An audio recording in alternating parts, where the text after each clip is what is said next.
السلام علیکم ناظرین، ہم اکثر یہ جملہ سنتے ہیں کہ جوانی کی نادانی۔ جوانی تو ایک جنون خیز جذبوں کے طوفان کا نام ہے، اور اس جذبوں کی جنون خیزی میں ہم ہوئے، تم ہوئے کہ میر ہوئے، سبھی اس کی زلفوں کے اسیر ہوئے کہ مستاق، کہیں نہ کہیں کوئی نہ کوئی غلطی کر بیٹھتے ہیں۔ آج آپ کو اپنے ارد گرد یہ آپ کو لمبے چوڑے بھاشن دینے والے دانا حضرات بہت بڑی بڑی باتیں کرتے ہیں، لیکن آپ ان کا ماضی جا کے کنگال لیں، آپ کو پتہ چلے گا یہ وہ ساری باتیں کہ جی یہ ادھر سے ٹیڑھا ہے، ادھر سے چھوٹا ہے، ادھر سے یہ ہو گیا، ادھر سے وہ ہو گیا، ہیں جی یہ رگیں مر گئی، یہ جتنے معاملات ہیں یہ تقریباً کم و بیش کوئی پیر فقیر کٹ کے تقریباً سارے لوگ اس وقت سے گزرتے ہیں۔ وہ استاد شاعر عبدالحمید ادم کے دو شعر ہیں کہ کون ہے جس نے میں نہیں چکھی، کون ہے جس نے میں نہیں چکھی، کون جھوٹی قسم اٹھاتا ہے، جو میں کدے سے بچ نکلتا ہے تیری آنکھوں میں ڈوب جاتا ہے۔ تو دوستو، آج ہم بات کریں گے وہ نادانیاں جو ہم نے اپنی جوانی کی جنون خیزی میں کر لی، ہم سے ہو گئی، آج ہم ان کی تلافی کیسے کر سکتے ہیں۔ ہمارے پاس اکثر آنے والے جو مریض ہیں، ماشاءاللہ یہ جو جنون خیزی کی جو غلطیاں ہیں، اس حوالے سے 15 سال سے لے کر 55 اور 55 سے لے کے 95 تک ہر مرد کو یہی فکر لاحق ہے کہ یار کام بہت ٹھلا ہو گیا،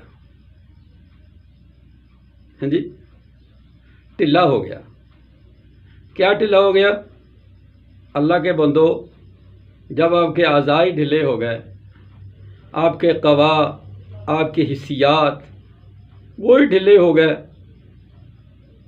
تو وہ شریف و نفس تو بیچارہ پہلے ہی ڈھیلا ہوتا ہے، اس کی اکڑ اور اس کی جتنے بھی جو اس کی تڑ، اس کا تناؤ، اس کا اکڑاؤ، وہ تو آپ کی سوچ، آپ کے جذبات اور آپ کی خوراک کے مرہون میں جو ہے مرہون ہے۔ تو دوستو،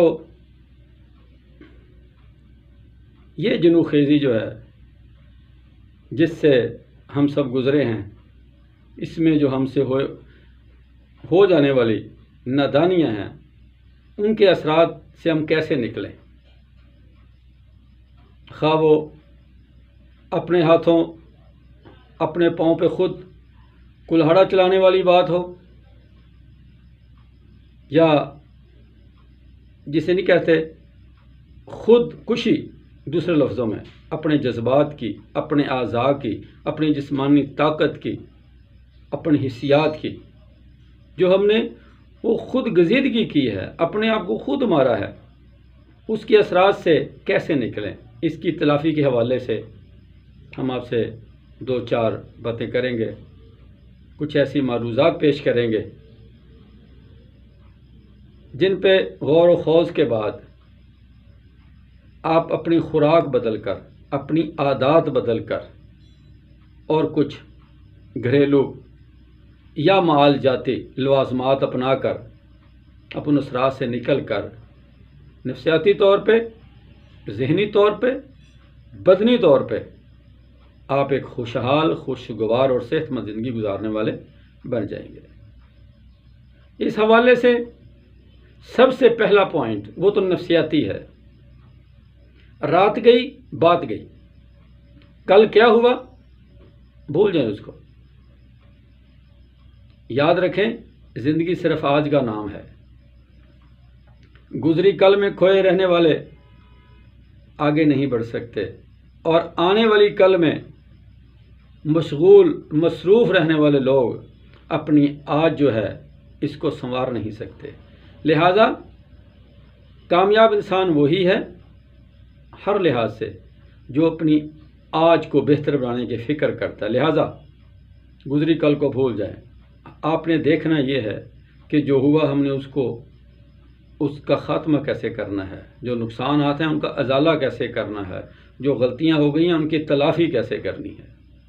سب سے پہلے تو اپنے ذہن کو واش کر دیں، اپنے دماغ کو بالکل دھو ڈالیں ان خیالات سے، وہ مایوس کن خیالات کہ میں کچھ نہیں کر سکتا، میرے پلے کچھ نہیں ہے، میں ٹلا ہو گیا، یہ سب ختم کر دیں۔ آپ کو کچھ نہیں ہوا، آپ بالکل ٹھیک ہیں۔ وہ کہتے ہیں دلہے برادہ کچھ نہیں گیا۔ جب بھی آپ کو اپنی غلطی کا احساس اور ادراک ہو جائے، سمجھ لیں غلطی کا ازالہ ممکن ہو گیا۔ تو دوستو، سب سے پہلے تو اپنے ذہن سے ہم نے یہ نکالنا ہے کہ ہم صحت مند ہیں، ہم تندرست ہیں، ہم توانا ہیں۔ یہ جنسی بیماری کوئی بیماری نہیں ہے، ڈھیلا پن کوئی بیماری نہیں ہے، ٹیڑھا پن کوئی بیماری نہیں ہے۔ یہ صرف ہم جیسے جو مارکیٹ میں بہت سارے جو نام نہاد معالجین وارد ہو گئے ہیں، یہ ان کا ایک کھڑا کیا ہوا ہے، کیونکہ مرد کی کمزوری ہے۔ جنسی طاقت ہر مرد کی کمزوری ہے، تو وہ اسی طاقت اسی مردانہ طاقت کو مرد کی کمزوری بنا کر اسے ٹریپ کرتے ہیں۔ لہٰذا آپ نے اس ٹریپ میں نہیں آنا، آپ نے مس گائیڈ نہیں ہونا۔ آپ کو اپنی جسمانی طاقت پہ بھروسہ ہونا چاہیے۔ آپ اپنی اچھی خوراک کھاتے ہیں، آپ کو اس پہ بھروسہ ہونا چاہیے۔ لہٰذا سب سے پہلے تو آپ نے یہ کام کرنا ہے کہ اپنے ذہن سے آپ نے یہ ساری چیزیں نکال دینی ہیں کہ آپ کمزور ہیں، آپ کو کسی قسم کا کوئی مسئلہ ہے، خواہ وہ مردانہ مسئلہ ہو یا وہ جسمانی طاقت کا مسئلہ ہو۔ آپ نے اس سے اپنے آپ کو واش کر لینا ہے، اپنے دماغ کو صاف کر لینا ہے۔ نمبر 2، اپنی خوراک کا ایک چارٹ بنائیں۔ روزمرہ خوراک، آپ کیا کھا رہے ہیں، کیا پی رہے ہیں، اس کے اچھے اثرات اور برے اثرات کے حوالے سے ایک چارٹ بنائیں۔ آپ جو کھاتے ہیں دیکھیں آج آپ نے کیا کھایا، اس کا آپ کی صحت پہ کیا اثر ہوا۔ آپ ذہنی طور پہ فریش ہوئے یا ذہن پہ مایوسی آئی، چڑچڑا پن چھایا، آپ کے پیٹ پہ کیا اثرات ہوئے، قبض ہوئی، کھل کر اجابت ہوئی۔ اسی طرح غذا کے اثرات بادی ہیں، غذا کے اثرات نے آپ کے بی پی کو ہائی کیا، غذا کے اثرات کی وجہ سے آپ کے جسم میں کمزوری ہوئی، آپ کے جسم میں سستی آئی، یعنی جتنے معاملات ہیں، گیس ہوئی، تبخیر ہوئی۔ آپ نے ہر غذا کے اثرات کو جانچنا ہے اور اثرات کو لکھتے جانا ہے۔ 1 مہینہ آپ نے یہ کام کرنا ہے۔ اس کے بعد کیا کرنا ہے، آپ نے یہ کرنا ہے وہ غذائیں جو آپ کے جسم کے لیے مفید یا مؤثر ثابت نہیں ہوئیں ان میں کمی کرتے جانا ہے، اور وہ غذائیں جو آپ کے لیے مؤثر اور مفید ثابت ہوئیں ان کو آپ نے بڑھاتے جانا ہے۔ آپ دیکھیں گے کہ چند ہفتوں میں آپ کی طبیعت میں خوشگوار تبدیلی آنا شروع ہو جائے گی۔ آپ کے اعضاء، آپ کے قوا، آپ کی حسیات، جتنے بھی جسم کے نظام ہیں ان میں بہتری آنی شروع ہو جائے گی۔ تو دوسرا کام آپ نے یہ کر لیا۔ تیسرا کام، کسی ماہر غذا سے مل کر، ایسا غذائی ماہر جو آپ کے مزاج کو بھی سمجھتا ہو اور غذاؤں کے مزاج کو بھی سمجھتا ہو، آپ کے مزاج سے کون سی غذا موافق ہے اور کون سی غذا ناموافق ہے یہ سمجھتا ہو، اس سے آپ اپنا غذائی چارٹ بنوائیں اور اس غذائی چارٹ پہ عمل پیرا ہو جائیں۔ انشاءاللہ آپ دیکھیں گے آپ کے بہت سارے مسائل وہ حل ہونا شروع ہو گئے ہیں۔ جہاں تک بات رہ گئی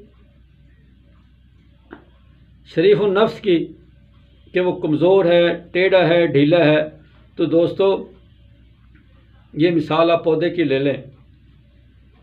اب پودے کو جتنی خوراک دیں گے، جتنا پانی دیں گے، وہ اتنا ہی تناور ہوگا، وہ اتنا ہی سرسبز و شاداب ہوگا۔ تو یہی مثال آپ کے عضو کی ہے۔ اگر آپ کی خوراک اچھی ہوگی، آپ کے جسم کے اندر دوران خون بہتر ہوگا، آپ کے خون کے اندر آکسیجن انٹیک لیول بہتر ہوگا، پورے غذائی اجزاء جو کہ جسم کی ضرورت ہیں وہ دستیاب ہوں گے، تو انشاءاللہ آپ کو ٹیڑھے اور ڈھیلے ہونے کی آپ کی شکایت بھی